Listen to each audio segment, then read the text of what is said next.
प्रधानमंत्री जी के महासंकल्प को आत्मसात करते हुए मुख्यमंत्री पुष्कर सिंह धामी के नेतृत्व में उत्तराखंड सरकार जल जीवन मिशन को बेहतर तरीके से क्रियान्वित कर रही है।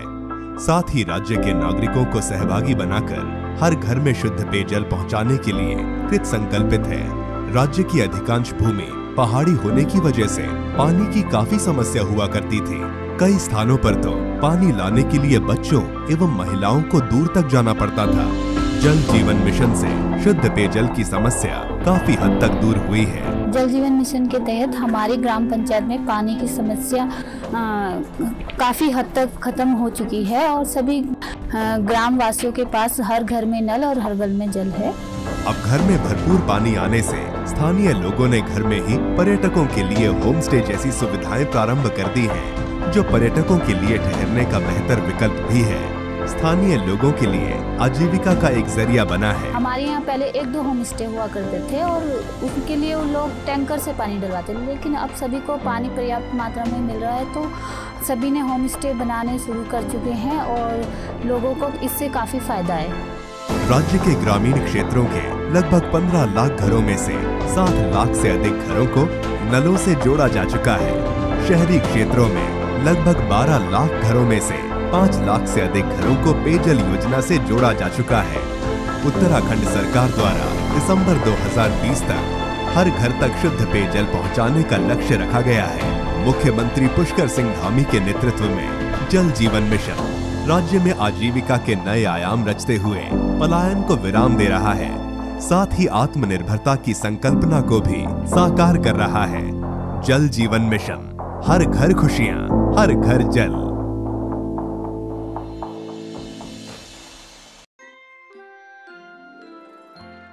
चिंता मत करो, बस अस्पताल जरूर जाना। पर खर्चा? सब अच्छे से होता है वहाँ, जांच, दवाई। पर खर्चा? बच्चे का जन्म और 2 रात अस्पताल में माँ और बच्चे दोनों की देखभाल। पर खर्चा? अरे देवर जी, अब हर सेवा मुफ्त है। सरकार का जननी शिशु सुरक्षा कार्यक्रम जो है, जच्चा बच्चा के स्वास्थ्य को लेकर चांस क्यों लेना? चांस क्यों लेना है, चांस क्यों लेना? चमकी विकास में अग्रसर सरकार, जनगण मन के हुए सपने अब साकार। कोरोना महामारी से अर्थव्यवस्था को हुए नुकसान की भरपाई के लिए उत्तराखंड सरकार ने कोविड राहत पैकेज ऐलान किया है, जो विकास की गाड़ी को पटरी पर लाएगा। कोविड-19 से प्रभावित पर्यटन, परिवहन और संस्कृति क्षेत्र से जुड़े लोगों के लिए 200 करोड़ का पैकेज दिया गया है। इसी तरह चिकित्सा क्षेत्र में 205 करोड़ के पैकेज से मेडिकल क्षेत्र में काम करने वाले कर्मचारी लाभान्वित हो सकेंगे। महिला स्वयं सहायता समूहों और राज्य की स्वरोजगार योजनाओं से जुड़े लाभार्थियों को कोविड राहत पैकेज राज्य के लोगों को लाभ प्रदान करेगा। पुलिस कर्मियों और ग्राम्य विकास से जुड़े अधिकारियों को कोविड के समय में उनके सराहनीय कार्यों को देखते हुए 10,000 रूपए की प्रोत्साहन राशि सरकार द्वारा दी जा रही है। पूरे उत्तराखंड में कोविड से प्रभावित परिवारों के निराश्रित बच्चों के लिए वात्सल्य योजना एक वरदान है। कोरोना की जंग में संग है हम, उत्तराखंड है हम।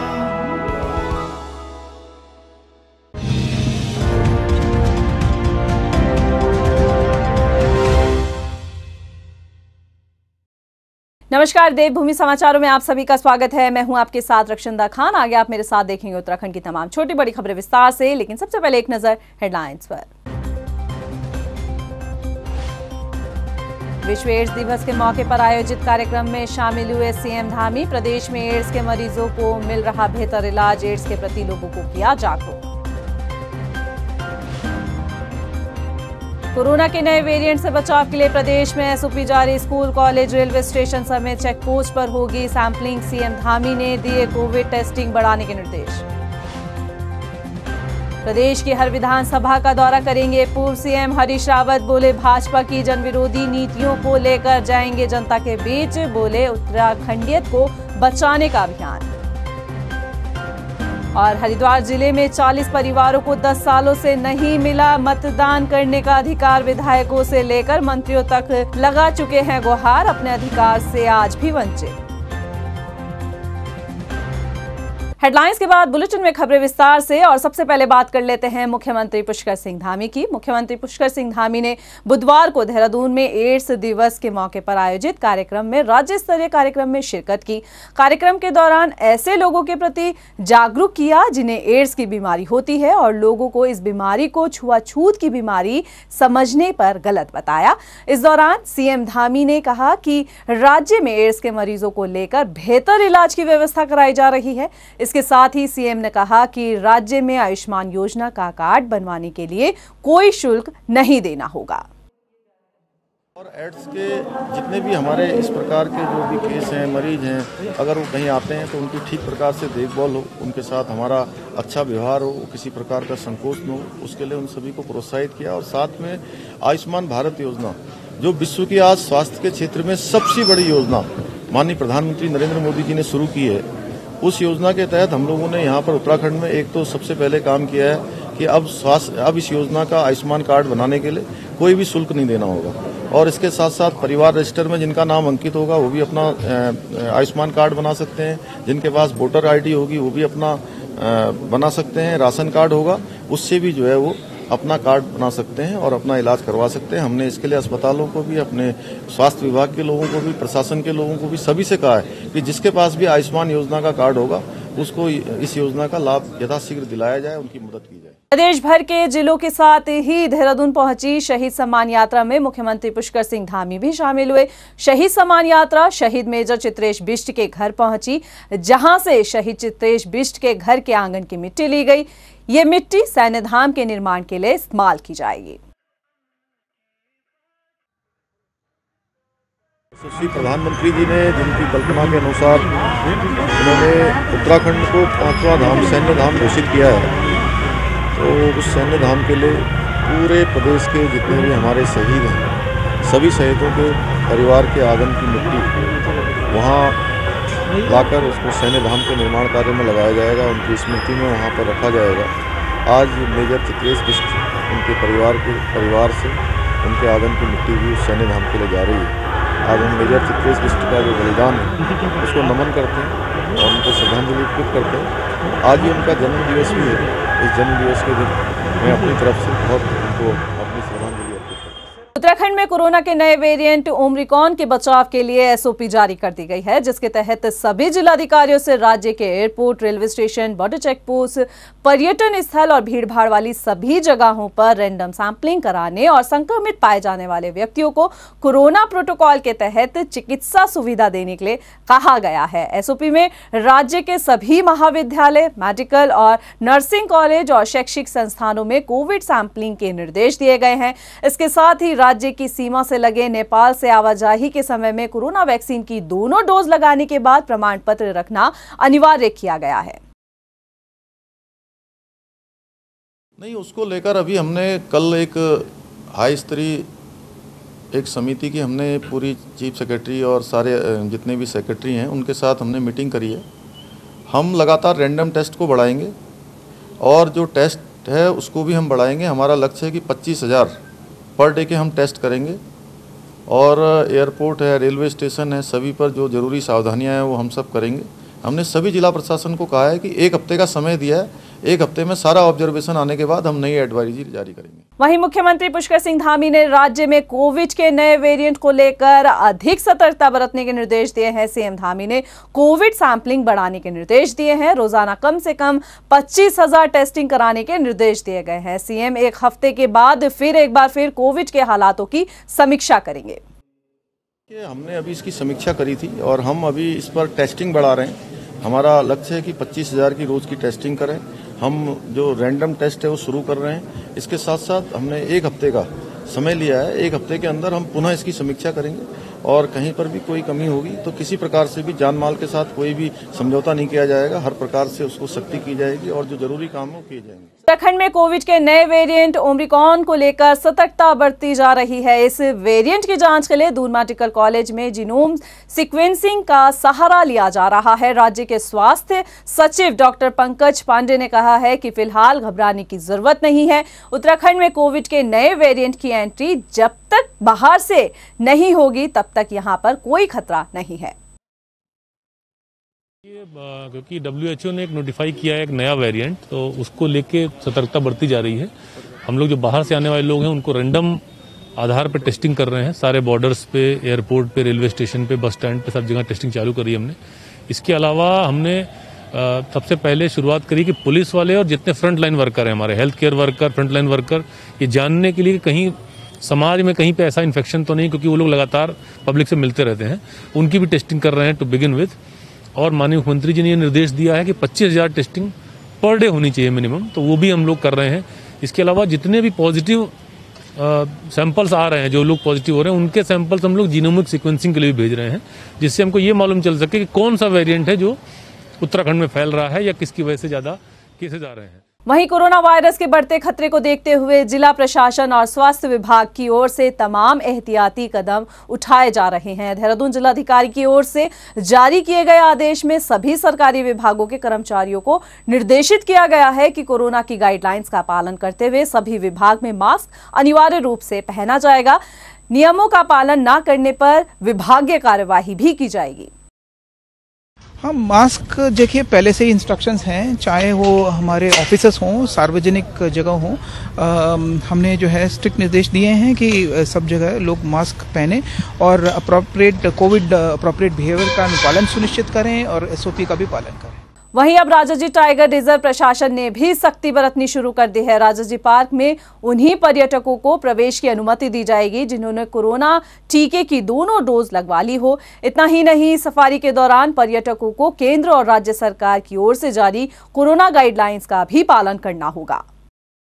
एक कार्यक्रम में जनेऊ दिखाने के बाद जहां एक तरफ सीएम धामी पर धन की सियासत करने के आरोप लग रहे हैं, तो वहीं अब सीएम धामी ने एक बार फिर अपने विरोधियों पर निशाना साधा है। सीएम ने कहा है कि जो लोग जनेऊ नहीं पहनते उन्हें जनेऊ दिखाना खराब लग रहा है।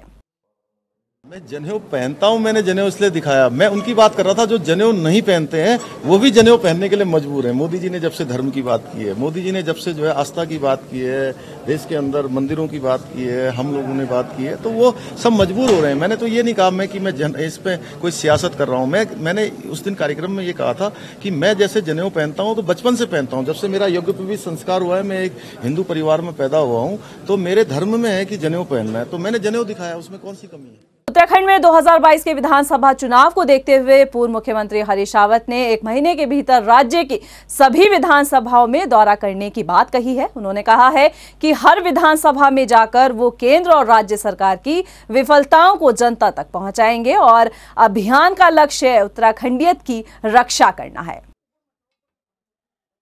आगे के लिए हमारा मुद्दा उत्तराखंडियत है।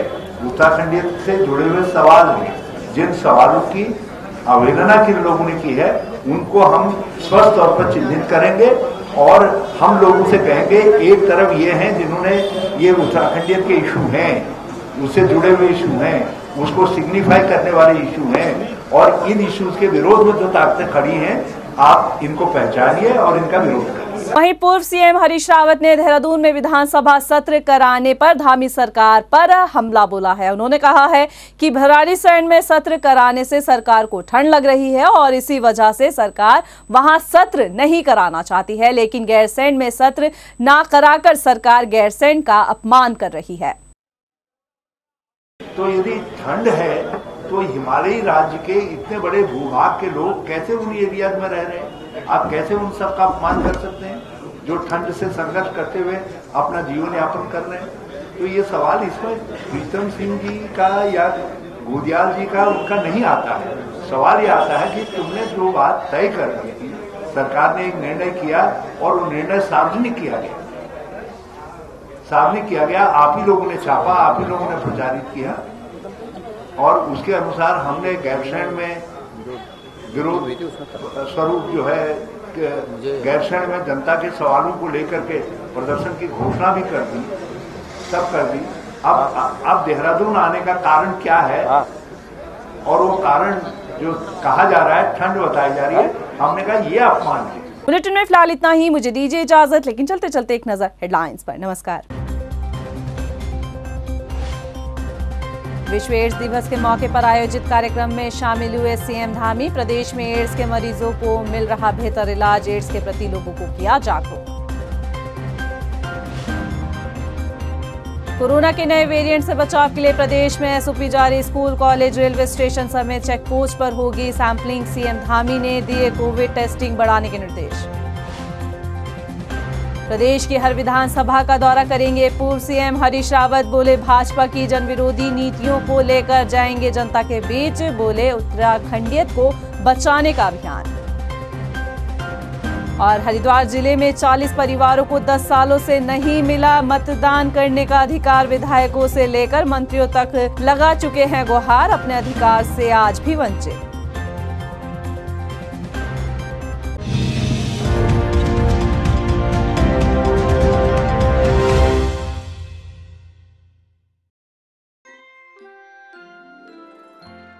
चिंता मत करो, बस अस्पताल जरूर जाना। पर खर्चा, सब अच्छे से होता है वहाँ। जांच, दवाई। पर खर्चा, बच्चे का जन्म और 2 रात अस्पताल में माँ और बच्चे दोनों की देखभाल। पर खर्चा। अरे देवर जी, अब हर सेवा मुफ्त है। सरकार का जननी शिशु सुरक्षा कार्यक्रम जो है, जच्चा बच्चा के स्वास्थ्य को लेकर चांस क्यों लेना है, चांस क्यों लेना। आजादी के अमृत महोत्सव में उत्तराखंड के बढ़ते कदम अब नए पायदान की ओर निकल पड़े हैं। मुख्यमंत्री पुष्कर सिंह धामी ने आंगनवाड़ी कार्यकर्तियों से किया अपना वादा निभाया। 33,000 से ज्यादा आंगनवाड़ी कार्यकर्तियों को डीबीटी के माध्यम से 40 करोड़ रुपए की प्रोत्साहन राशि का वितरण शुरू कर दिया गया है। इस योजना में लाभार्थी को बैंक से सीधे उनके खाते में 5 किश्तों में पैसा प्राप्त हो रहा है, जिसमें कोविड-19 के रोकथाम एवं बचाव हेतु कार्यरत प्रत्येक आंगनवाड़ी कार्यकर्तियों, मिनी आंगनवाड़ी कार्यकर्तियों एवं सहायिकाओं को 5 माह तक हर माह 2,000 रुपए की अनुदान राशि देने का प्रावधान है। साथ ही हर आंगनवाड़ी कार्यकर्तियों को प्रोत्साहन स्वरूप 1,000 रुपए की रक्षा बंधन प्रोत्साहन राशि प्रदान की जाएगी। वहीं सरकार ने मानदेय में वृद्धि भी की है। हमने ये निर्णय किया है कि आंगनवाड़ी कार्यकर्ताओं को, जो कार्यकर्ती हैं, उनको 1,800 रुपए उनके मानदेय को बढ़ाएंगे और मिनी आंगनवाड़ी कार्यकर्ताओं को 1,500, जो सहायिकाएं हैं उनका भी 1,500 रुपए। हमारे आंगनवाड़ी को जो बीच बीच में जो प्रोत्साहन राशि देते रहते हैं, उन सभी के लिए मैं उनको धन्यवाद देना चाहती हूँ। हमें कोरोना काल में जो हमने कार्य किया, उसके लिए जो 2,000 की प्रोत्साहन राशि दी है 5 माह तक, मैं उनका धन्यवाद देना चाहती हूँ। मुख्यमंत्री पुष्कर सिंह धामी ने आंगनवाड़ी बहनों से किया अपना वादा निभाया। सूचना एवं लोक संपर्क विभाग द्वारा जनहित में जारी।